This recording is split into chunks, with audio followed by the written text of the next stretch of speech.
Good morning, traders. TG Watkins here. It is August 21st when I'm recording this. Just want to make sure you guys know about Profit Pilot, the Twitter page, although I guess we call it X now. I think we're all having to get used to this and see what we're actually going to be calling it again.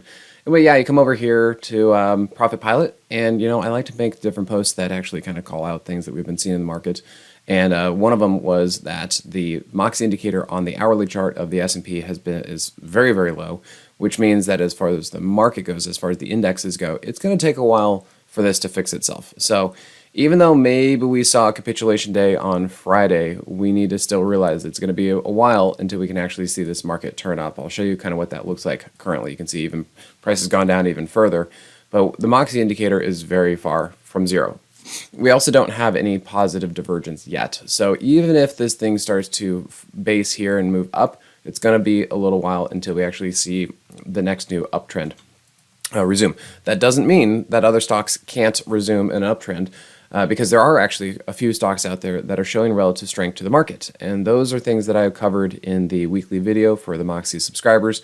And those are the names that as soon as the market is ready to stop going down, basically, they should be ready to run. And those are the ones that we're going to be looking at pretty soon.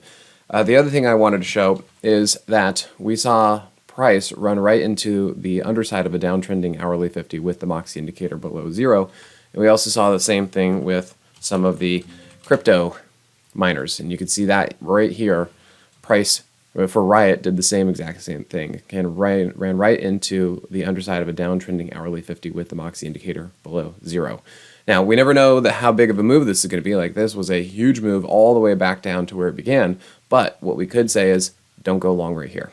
And you know what? As long as we can stay safe and protect our capital, that is very, very important. And things like this tell you that you should at least not be long. All right, guys? Well, hopefully we have a good week. We'll see if there are any opportunities out there, and see you guys in the room. Thanks again. Hey, TG here with Simpler Trading. Thanks for watching. If you enjoyed this video, be sure to leave a like or comment below. Also, make sure to subscribe and click that notification bell so you can stay up to date with my market analysis. Or you can join my free newsletter with the link in the description. Good trading, and I'll see you at the next video.